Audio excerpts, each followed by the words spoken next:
90 రోజుల కోర్సు పూర్తి చేస్తే చాలు 100% ప్లేస్మెంట్ సపోర్ట్ తో సాఫ్ట్వేర్ జాబ్ మీ సొంతం. వెంటనే కోడ్ జ్ఞాన్ డెస్టినేషన్ ని సంప్రదించండి. భార్యల నుంచి భర్తల్ని ఎవరు కాపాడుతారు? భార్యలు పెట్టే కేసుల నుంచి, అన్యాయమైన కేసుల నుంచి మగవాడికి ఏ విధంగా రక్షణ కల్పించగలుగుతాం? భర్తల్ని ఏ విధంగా మనం ప్రొటెక్ట్ చేసుకుంటాం?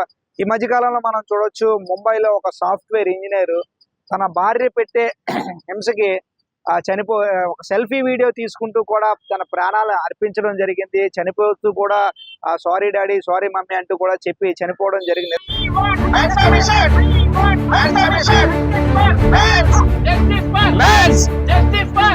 ఎవరైతే బాధింపబడ్డ భర్తల కోసం ఒక యూనిటీ ఉందో, ఒక చారిటీ ఉంది. సో అదేంటో అడిగి తెలుసుకునే ప్రయత్నం చేద్దాం. వారు ఇటువంటి మగవాళ్ళందరినీ కూడా, అంటే మరొక అతుల్ సుభాష్ చనిపోకుండా వీరందరూ ఏ విధంగా చర్యలు తీసుకుంటారో వారి మాటల్లోనే అడిగి తెలుసుకునే ప్రయత్నం అయితే చేద్దాం. సార్ నమస్తే అండి. సార్ అసలు ఈ మేము అంటే మగవారి కోసం ఏమైనా ఒక సొసైటీ కానీ, ఒక యూనిటీ కానీ ఏమైనా ఉందా అని సుమన్ టీవీ చేసిన ఒక ఎంక్వైరీలో, సో మీదంటూ ఒక సంఘం ఉంది, మీదంటూ ఒక యూనిటీ ఉందంటే తెలిసింది. సో మగవారికి, భర్తలకి ఒక సాటి మగవాడిగా మన మగవాడికి మీ సంఘం కానీ, మీ చారిటీ కానీ ఏ విధంగా హెల్ప్ చేస్తుంది? అతను హెల్ప్ లైన్ నెంబర్ ఐడెంటిఫై చేసి మన సంఘానికి వస్తే డెఫినెట్లీ మేము 100% అతను కాపాడగలుగుతాం. నెంబర్ ఆఫ్ పీపుల్ మన సూసైడ్ థ్రెట్ నుంచి కాపాడాం. యాక్చువల్గా మన ఆర్గనైజేషన్ మోటో అది కాపాడడం కోసం. ఈ ఆర్గనైజేషన్ సేఫ్ ఫ్యామిలీ హార్మనీ అన్నది ఇది వైజాగ్లో 2008లో స్థాపించబడింది. ఇది ఒక రిజిస్టర్డ్ ఎన్జిఓ, ఎటువంటి లాభాపేక్ష లేకుండా వాలంటరీగా నడుపుతున్న ఆర్గనైజేషన్. ఆ రోజు నుంచి ఈ రోజు కూడా పబ్లిక్ ప్లేసెస్ లో మాత్రం ఫ్రీగా వచ్చిన కుర్రోళ్ళకి ఎవరికైతే ఉన్నారో ఫ్రీగా లీగల్ అవేర్నెస్ ప్రోగ్రామ్ కండక్ట్ చేసి వాళ్ళని ఎలాగ గైడ్ చేయాలి, ఆ థ్రెట్ నుంచి ఎలా కాపాడుకోవాలి అన్నది మనం గైడ్ చేస్తుంటాం ఎప్పటి నుంచో. సో ఇలాగా ఎవరైతే వస్తున్నారో వీళ్ళందరికీ మనం గైడ్ చేస్తుంటాం ఫ్రీ ఆఫ్ కాస్ట్ తో. ఇలాగా త్రూఅవుట్ మా ఆర్గనైజేషన్ త్రూఅవుట్ ఇండియాలో ప్రతి సండే మ్యాక్సిమం ఓపెన్ ప్లేసెస్ లో జరుగుతుంటది, ఎక్కడన్నా అటెండ్ అవ్వచ్చు. ఇది ఫ్రీ ఆఫ్ కాస్ట్. ఇకపోతే ఈ ఆర్గనైజేషన్ దగ్గరకు వచ్చేసరికి ఈ రోజు మహిళా సంఘాలు ప్రతి మహిళకి బోల్డ్ మంది హెల్ప్ చేయడానికి బోల్డ్ మంది ఉన్నారు. అది మహిళా సంఘాల రూపంలో కావచ్చు, మళ్ళీ సాటి మగోడే కావచ్చు. ఈవెన్ లీగల్ ఎయిడ్ కూడా కోర్టులో ఫ్రీగా ప్రొవైడ్ చేస్తున్నారు. ఎవరికి? ఒక మహిళలకి. మగవాడి దగ్గరకు వచ్చేసరికి అటువంటి ఫెసిలిటీ లేదు. వీడు పెద్ద డ్రాబ్యాక్ ఏంటంటే, మగోడు ఒక లేడీ ఏడుస్తున్నట్టు ఏడాడు. అలా ఎవరైతే ఏడుస్తారో ఫస్ట్ వాళ్ళని ఏం క్రిటిసైజ్ చేస్తారంటే, నువ్వేట్రా ఆడదానిలాగా ఏడుస్తున్నావు అంటారు. సో ఈడు సబ్ కాన్షియస్ మైండ్లో ఏముంటుంది, సరే నేను ఏడకూడదేమో, మగ పుట్టినందుకు ఏడకూడదేమో. సో ఈ ఎమోషన్స్ అన్ని దాచుకుంటే వన్ ఫైన్ డే ఏటవుతుంది, ఇటువంటి హర్డల్స్ వచ్చేసరికి ఆడికి ఎవరికి చెప్పుకోవాలో ఎటువంటి ఐడియాలకు ఏం చేస్తాడంటే ఆ సూసైడ్ అన్న థాట్స్ వస్తుంటాయి. ఆ థాట్స్ వల్ల ఆడు సూసైడ్ చేసుకుంటాడు. అరే నా ఫ్యామిలీ పోలీసులు పిలుస్తున్నారు, నేను ఎంతో ఉన్నతంగా చదువుకున్నాను, జాబ్ చేస్తున్నాను, ఇటువంటి ఫ్యామిలీని రోడ్డుకి ఈడుస్తున్నారు, నా కుటుంబం పరువు ఏం కావాలి అని చెప్పి వీడు ఏం చేస్తున్నాడు, ఆ రాంగ్ ఇంటెన్షన్ ఎప్పుడైతే అటువంటిది వచ్చిందో ఇమీడియట్ గా సూసైడ్. దీనికి ఒక ఇది రీసెంట్ గా లిస్ట్ అండి. అతుల్ సుభాష్ దగ్గర నుంచి, అతుల్ సుభాష్ అన్నది నేషన్ వైడ్ గా చాలా ఇదైంది. అతను చనిపోయిన తర్వాత నిన్న కూడా ఒక ఆయన చంపబడ్డారు వరంగల్. ఒక పోలీసు జిమ్ ట్రైనర్ ఆయన కాపు కాసి ఆవిడ ఏం చెప్పిందట, మన ఇద్దరం, మా హస్బెండ్ గాని చనిపోతే మన ఇద్దరం ఇక మీదట కలిసి ఉందాము అని చెప్పేసరికి వాడు ఏం చేశాడు, ఎవరినో కుర్రోళ్ళు పెట్టించి కారులో వెళ్తాను వ్యక్తిని నాటగా ఇచ్చి కొట్టడంతో ఆయన కూడా చనిపోయారు. సో ఇలాగ నెంబర్ ఆఫ్ కేసెస్ జరుగుతున్నాయి. ఎవ్రీ 9 minutes కి ఒక సూసైడ్ జరుగుతుంది. అన్ఫార్చునేట్లీ ఎక్కడా కూడా అది రావడం లేదు. NCRB reports, national crime record bureau అనే ఒక ఆర్గనైజేషన్ గవర్నమెంట్, వాళ్ళ రిపోర్ట్స్ ప్రకారం మీరు తీసుకున్నట్టయితే మీకు అందులో ఫుల్ డేటా వస్తుంటది. ఇప్పుడు అసలు ఇక మన కాన్సెప్ట్ నిజంగా మీరు చెప్పినట్టు ఎవరైనా మగాడికి బాధ అనిపించినా ఆడి ఏడవలేడు, ఎవరితో చెప్పుకోలో తెలీదు. సో నిజంగా ఏడిస్తే మీరు చెప్పినట్టు ఇది నువ్వేంట్రా ఆడదానిలా ఏడుస్తున్నావు అని అంటారు. నిజంగా ఎవరి ఫీలింగ్స్ అనేవి ప్రతి ఒక్కరికి కామన్ గా ఉంటాయి. కానీ ఆ ఫీలింగ్ చెప్పుకోవటానికి కానీ నిజంగా ఆడు ఒక మనిషిని చంపాలన్నా లేకపోతే తను తాను చంపుకోవాలన్నా కూడా ఒక పెద్ద చాలా గుండె ధైర్యం కలగాలి. అవును. సో నిజంగా ఒక మనిషి చనిపోతున్నాడు అంటే ఆడు ఎంత హడ్డిల్స్ లేకపోతే ఆడు చనిపోతాడు. అవును. ఎంతో ఎంతో స్ట్రగుల్ అయ్యి అటువంటి డెసిషన్ తీసుకుంటారు. చూడండి సమాజంలో ఇప్పుడు ఎలా ఉందంటే, ఒక ఇంట్లో ఈ రోజు మనం చాలా చోట్ల చూస్తుంటాం, వైఫ్ కూడా హస్బెండ్ కొడుతున్న రోజులు ఉన్నాయి. అటువంటి సిచ్యువేషన్ లో ఈ హస్బెండ్ గనక పోలీస్ స్టేషన్ కి వెళ్ళి, సార్ నా వైఫ్ నా మీద తిరగబడుతుంది, రొక్కుతుంది, కొడుతుంది, ఎమ్మెల్సీ చేసుకుని తెచ్చాను, ఆవిడని అరెస్ట్ చేయండి అంటే, పోలీసులు సింపుల్ గా ఏం చెప్తారంటే, నువ్వేం మగాడురా, ఆడదాని చేతిలో దెబ్బలు తిన్నావు, 4 పీకీ లేపేవా అంటారు.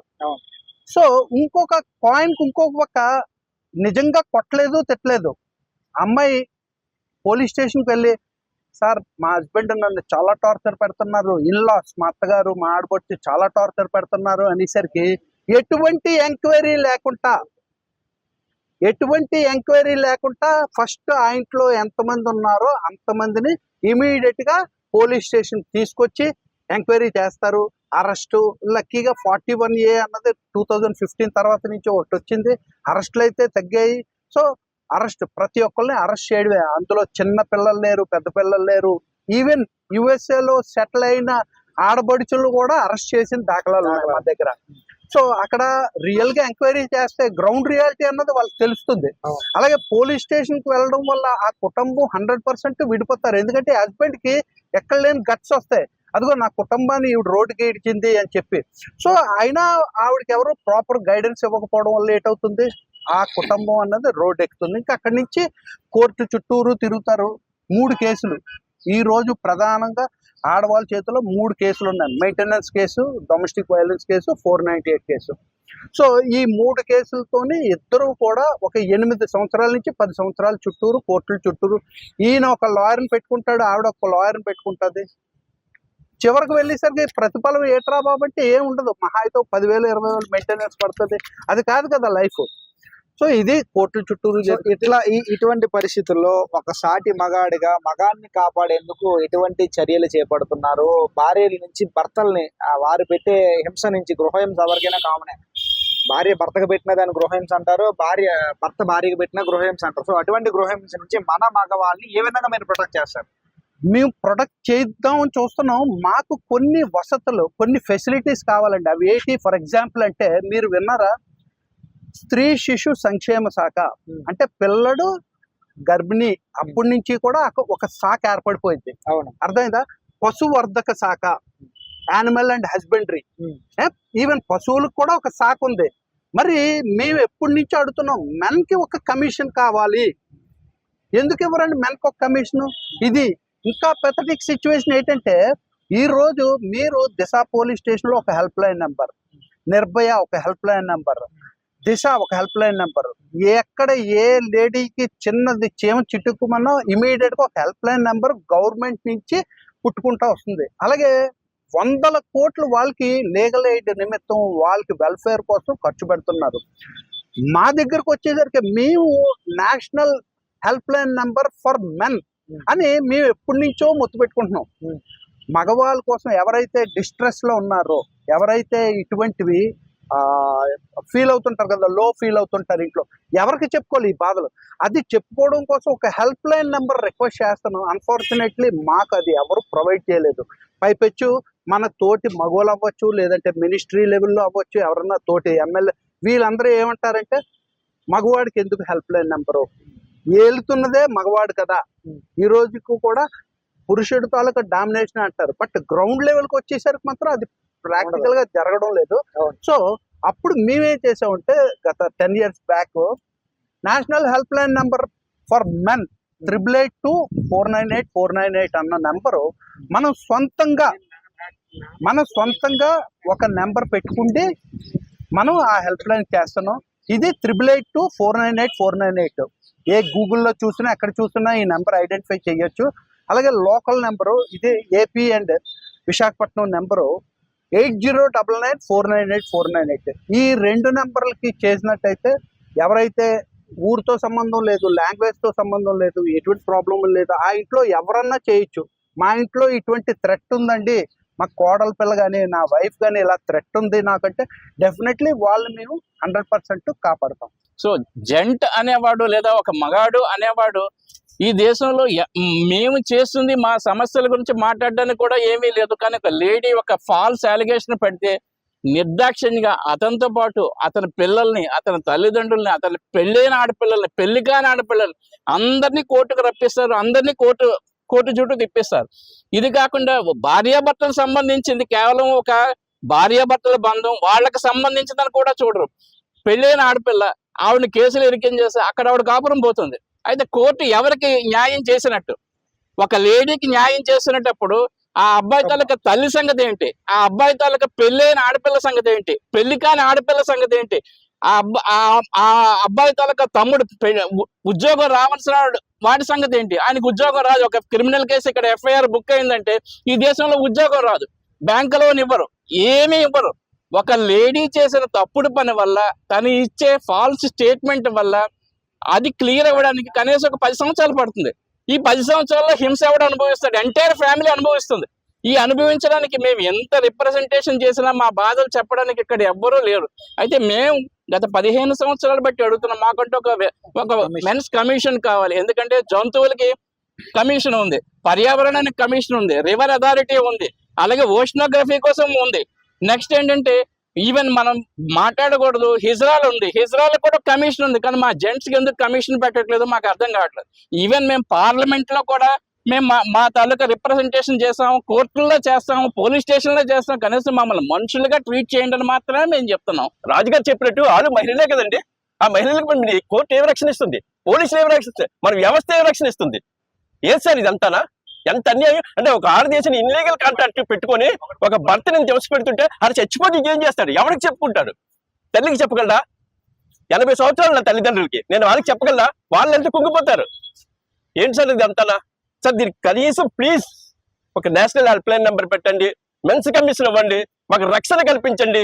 మేము ఈ కేసుల చుట్టూ తిరగలేక కోర్టు గేటు ముందు ఆత్మహత్యలు చేసుకుంటాం. మేము అందరూ విని కోర్టు గేటు ముందు కిరోసిన్ వేసి చచ్చిపోతామని మేము అందరూ విని. అప్పుడైనా మీలో కొద్ది చలనం వచ్చి మిగతా రాబోయే తరాలకి ఒక మంచి చేస్తారని మనస్ఫూర్తిగా ఆశిస్తూ. నాకు 2017లో పెళ్ళైంది, 18లో పాప పుట్టింది.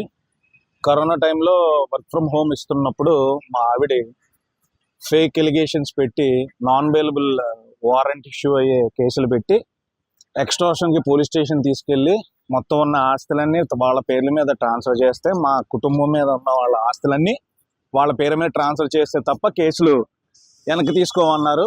ఇది తప్పు కదా, ఇది చాలా తప్పు అవుతుంది, ఆలోచించు అని అంటే, లేదు ఆస్తులన్నీ రాసిస్తే కానీ ఎట్టి పరిస్థితుల్లోనూ కాపురంకి రావనంటే అది కుదరదని చెప్తే మా మీద నాన్ బెయిలబుల్ వారెంట్ ఉండే సెక్షన్. మాకు ఎక్కడికి వెళ్ళినా బెయిల్ దొరకలేని పరిస్థితి. నేను ఒక్కడనే కాదు, మా 60 ఏళ్ల తల్లి, 80 ఏళ్ల ముసలావిడ, పెద్ద ఆవిడ అమ్మమ్మ గారిని కూడా కేసుల్లో ఇరికించి జైలుకి బెయిల్కి తీసుకోమని చెప్పి కోర్టు మాకు డైరెక్షన్స్ ఇచ్చింది. మొత్తానికి 4.5 ఏళ్ల 5 ఏళ్ల పోరాటం, ఎంతో గట్టిగా ఫైట్ చేసిన తర్వాత మా అందరికి ఎక్విటల్ అయితే వచ్చిందండి. ఆ అమ్మాయి పెట్టిన ఫేక్ ఎలిగేషన్స్ అన్ని తప్పని చెప్పి 1 సైడెడ్ గానే జడ్జిమెంట్ వచ్చింది, డామినేటింగ్ గానే వచ్చింది. ఇప్పుడు ఆ అమ్మాయి తప్పు తెలుసుకుని ఇప్పుడు కెరీర్ అంతా నాశనం అయిపోయింది. నేను ఎంతో అబ్రాడ్ లో చదువుకుని అబ్రాడ్ వెళ్ళి అబ్రాడ్ జాబ్స్ చేస్తూ ఎన్ఆర్ఐ కింద ఉండేవాడిని. ఈ రోజున డైలీ దినదిన వృత్తి ఏదంటే కోర్టుల చుట్టూ తిరగడమే జరిగిపోయింది. ఆల్మోస్ట్ నా వాల్యుబుల్ లైఫ్ ఏదైతే ఉంటుందో మొత్తానికి కోర్టులు తిరగడం వల్ల నా కెరియర్ నాశనం అవడమే కాకుండా నా అప్పంశుభం ఎన్ని వృద్ధాప్యంలో ఉన్న లేడీస్, మా ఫ్యామిలీ లేడీస్ ఎవరైతే ఉన్నారో వాళ్ళు కూడా కోర్టుల చుట్టూ తిరిగి పరువు అంతా కోల్పోయి మొత్తం కేసులు ఒక కొలిక్కి వచ్చినా కూడా మేము పడ్డ బాధ ఎంత అంతా కాదు. ఎంతో సూసైడల్ థాట్స్ ఎన్నో వచ్చినా కూడా ధైర్యంగా నుంచుని కాస్త కోస్తో ఈ రోజు ఇలా ఉండగలిగామంటే మాకంటే ఈ ఆర్గనైజేషన్ చాలా హెల్ప్ చేసిందండి. బేసిక్ గా ఇలా అయినప్పుడు మాకు ఎలా వెళ్ళాలి, ఎలాగా ఫైట్ చేయాలని చెప్పి ఎంతో కొంత గైడెన్స్ ఇవ్వడం జరిగింది. ఎక్కడ చూసినా డబ్బేనండి. మేము న్యాయంగా మా సైడ్ నుంచి ఏ తప్పు లేదని చెప్పి మేము కోర్టు దగ్గరికి వెళ్ళినా, పోలీసుల దగ్గరికి వెళ్ళినా డబ్బు ఇవ్వండి, ఏది జరగదు. ఇచ్చినా కూడా మగాడికి న్యాయం జరగని పరిస్థితి. మగాడు తప్పు చెయ్యలేదు అన్నది ప్రూవ్ చేసుకోవడానికి కూడా డబ్బు ఖర్చు పెట్టినా మాకు న్యాయం జరిగే ప్రసక్తి ఇప్పుడున్న ప్రజెంట్ సిచ్యువేషన్ లో అయితే లేదండి. దీనికి మా తరపు నుంచి ఏదైనా అడిగేది ఏదైనా ఉందంటే, ఒక ఆడది కంప్లైంట్ పెట్టిందంటే ఒక ఆడది కంప్లైంట్ పెట్టిందనే జడ్జిలు కానీ న్యాయస్థానం ఆలోచిస్తుంది తప్ప ఆ మగవాడు వెనకాల ఎంతమంది ఆడవాళ్ళు ఇబ్బంది పడుతున్నారని ఏ జడ్జు, ఏ న్యాయస్థానం ఎందుకు ఆలోచించట్లేదు అన్నది ఒక్కసారి ఆ కాన్సెన్చువల్ థాట్ వాళ్ళకే వదిలేస్తున్నాను. వి డిమాండ్ మెన్స్ కమిషన్ అండి. Let's hope. నా లైఫ్ లో చూస్తే నేను సింగిల్ పేరెంట్ రైజ్డ్ కిడ్. ఇప్పుడు బాధాకర సంఘటన ఏంటంటే నా కిడ్ కూడా ఇప్పుడు సింగిల్ పేరెంట్ రైజ్డ్ కిడ్ లాగే జరగాల్సిన పరిస్థితి. Only because of completely law is completely partial towards women. అది దౌర్భాగ్యం మన భారతదేశంలో. ఐ హోప్ అట్లీస్ట్ నా కిడ్స్ నెక్స్ట్ జనరేషన్ కైనా మెన్స్ కమిషన్ లాంటిది ఏదైనా వస్తే బాగుంటుందని నేను ఇండియన్ జ్యుడిషియరీకి నా విన్నపం. ఈ రోజు మోగ జీవాలనే జంతువులకు కూడా కమిషన్ ఉంది. సో అదే ఈ నేటి సమాజంలో మేము మోగవాళ్ళ బతుకుతున్న మాకు కూడా మెన్స్ కమిషన్ కావాలి. తక్షణం రాష్ట్ర ప్రభుత్వం, కేంద్ర ప్రభుత్వం ఈ మెన్స్ కమిషన్ దిశగా అడుగులు వేసి మాకు న్యాయం చేయాలి. చనిపోయిన వీరందరికీ కూడా న్యాయం చేయాలంటూ కూడా వీరందరూ కోరుతున్నారు. ఏదేమైనప్పటికీ కూడా నిజంగా వీరు అడిగిన దాంట్లో అర్థం ఉంది, పరమార్థం ఉంది. నిజంగా ఇప్పటికైనా ప్రభుత్వం గమనించి వీరి ఏదైతే అర్జీ ఉందో అర్జీలా మిగలకుండా మెన్స్ కమిషన్ ఏర్పాటు చేయాలని అందరితో పాటు మనం కూడా కోరుకున్నాం. చూస్తున్నానండి సుమన్ టీవీ. వీడియో జర్నలిస్ట్ రామారావుతో చందు, సుమన్ టీవీ, విశాఖపట్నం.